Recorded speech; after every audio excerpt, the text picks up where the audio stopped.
It's your boy, X-Cal. I got a pretty interesting video. Some crazy events transpired in the last 24 hours. Really in the last couple weeks. However, I met Steve, Salim, Kyle, Dana White, Matt, Sarah. So the NELK boys were in my hometown last night, and there's this show that I don't know if a lot of people watch, but I watch it. It's called Dana White Looking for a Fight, and it's co-hosted by Matt, Sarah, and I always forget the other guy's name. It's like Tyron Woodley, or I don't remember who he used to coach, but he's coached a lot of great fighters. And they basically just go to these really low-key fighting events, and they look for a fight. Like, they look for a fighter. And it was literally 15 minutes away from my house, so I was like, of course I'm gonna go meet, try to meet SteveWillDoit and Kyle and Salim and all the NELK boys. And so we get there, and I got there at 2 p.m. and it was super, it wasn't packed, it was chill. And out of nowhere, before I know it, it's like 5 o'clock, and I'm like, damn, I don't know if these dudes are gonna come out a main entrance. I really didn't think they would, but for some reason we were just walking around and we just caught this vibe that, like, low key, these guys are gonna be coming out of this entrance. No one really knew, but low key, I took it over. I knew, I had a feeling, because the entrance was the most protected entrance possible, and their seats were right there. So sure enough, 30 minutes later, Steve, Kyle, and everybody else started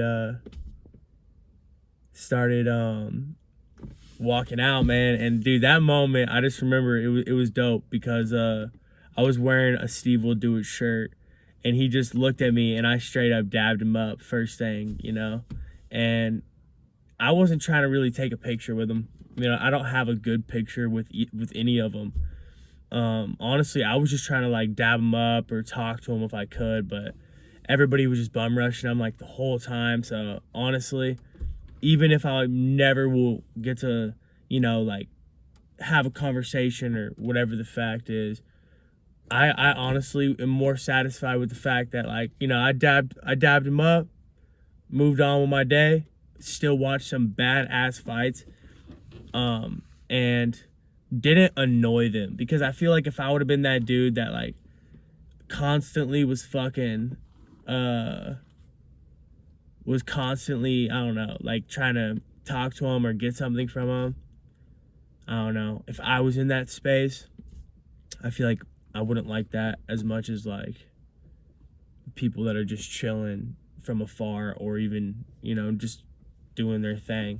Obviously, they're famous, so it's like, oh man, you're mad at someone for being a fan of you, for being a crazy fan of you, even though, like, that's what, the promotion is. It's like fucking rage, right? And they were honestly cool as fuck. Like, they weren't like dicks. They always had smiles on their faces. Like, you could tell that they were genuine dudes, and that made me happy, because people like that, perceived to be not genuine all the time, but it's cool. Like, they just seem like normal ass dudes. Like, they're also around my age, so, like, they seem like people that I grew up with, people I went to high school with, like, just, like, I don't know, like, just really chill. Fucking, obviously they can't please everybody. They can't be like, yo, I take an individual picture with you, let me, like, you gotta really push to get that kind of thing. Also, there was like a floor seat, and it was like, I don't know how much it cost. My friend just took me with him, but you needed to get a floor seat, really, because you couldn't get in there to actually take like, in between each fight, they were taking pictures with fans the whole time, like, all of them. And I wasn't down there, so I was just chilling in the stands for a while. Otherwise, if there was like a really close or really, like, quick opportunity, I would have definitely gotten a picture. But yeah, bro, it was cool. They were dope, and And I just thought it was like, honestly though, it was kind of mind-boggling to me, Dana White, because like to see that dude in the flesh is crazy. Because I've been into the UFC, and I've been like following and seeing Dana White for NELK since they started, Dana White since like, probably I was 15, so like almost 8 years, like 8 freaking years that I've been constantly watching, UFC things. And so it was cool, it was like the first experience I've had with the whole thing, and it's definitely cool as hell, man.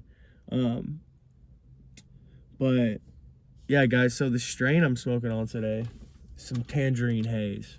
Obviously y'all know that I fuck with tangerine haze. I've smoked tangerine haze for a long time. I've made like I think 2 reviews on tangerine haze.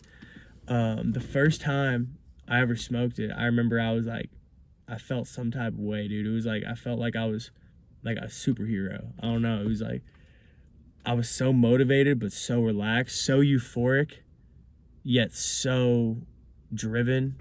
Like I felt like I was like very just like couch locked, but then like once I needed to do something, I was easily capable of doing it. Like I immediately just pounded that shit out. Like, and that's what I love about that shit, man. Honestly, I've never gotten a community guideline strike on this channel. And I think it's because I always age restrict all my videos. I always make sure to tell you guys this is for educational purposes, be 18 or older. Obviously, like, you gotta be 18 or older to watch it. So it's like, that's why I feel like Steve Will Do It, that dude got banned, which is super unfortunate because, that's the homie, like, that's the, that, like, how are we not about to watch Steve Will Do It videos anymore? Like, that literally sucks, Hopefully that doesn't happen to NELK. Obviously, like, they post stuff on Full Send, but the stuff that I'm really into is, like, that YouTube stuff, because, like, they go hard. It's like a movie. And hopefully they don't get, like, too crazy, like Netflix TV show, like, type shit. Like, we need some uncensored. We need a NELK movie, bro. We need a NELK movie. Hour 45 minutes, hour 30. Doesn't have to be too crazy. Just a NELK movie of some, like, crazy skits. Some, like, like Bad Grandpa, right? Or like Johnny Knoxville Bad Grandpa, like, but for NELK in a way. Like, pranks, real shit. Like, for some things, like, no paid actors, but obviously NELK skits are funny as hell too. So it's like they should do the skits too. And I feel like a NELK movie would be the vibe.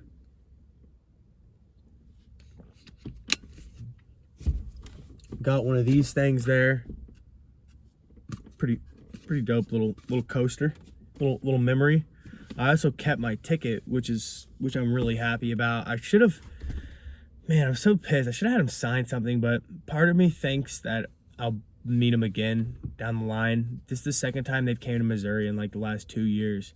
So obviously they do business out here and they're open with it. They're not enclosed. They're always like on the way to Kansas City. So people are like, oh shit, we about to go. Like, so I'm not worried about it. I'm happy that, I'm really happy that they do that,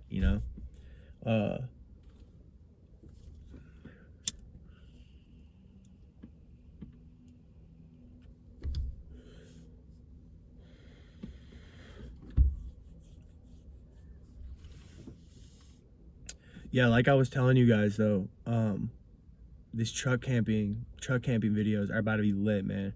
I'm really about it. I might drive my ass to Colorado, Utah, and like make just chill videos, maybe spark a J up in the mountains if there's not a fire ban, of course, and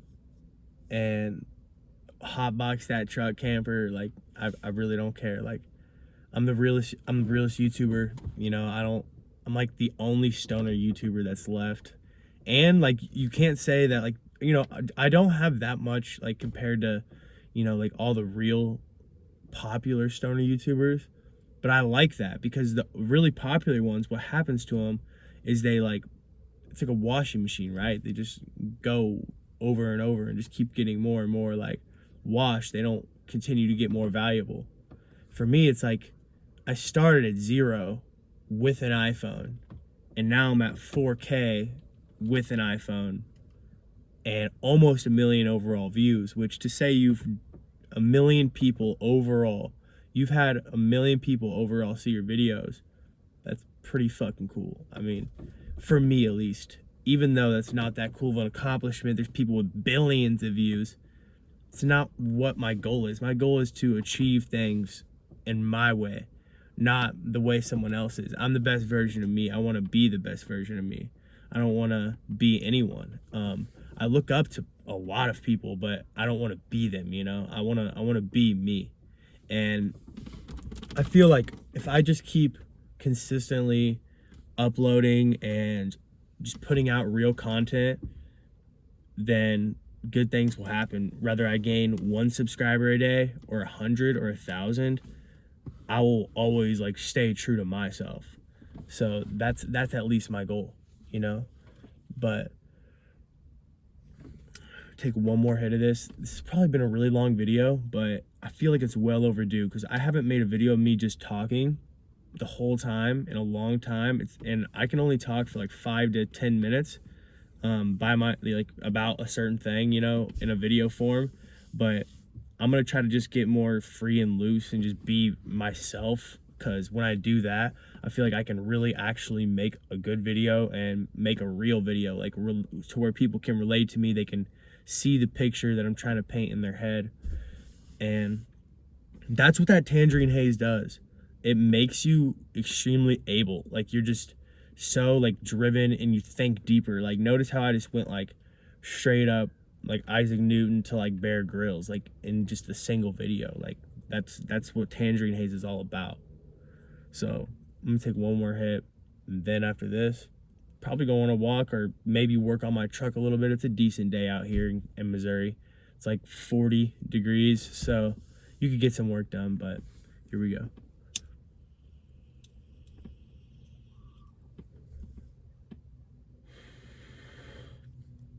All right, well, I'll see you guys on the flip side. Peace out.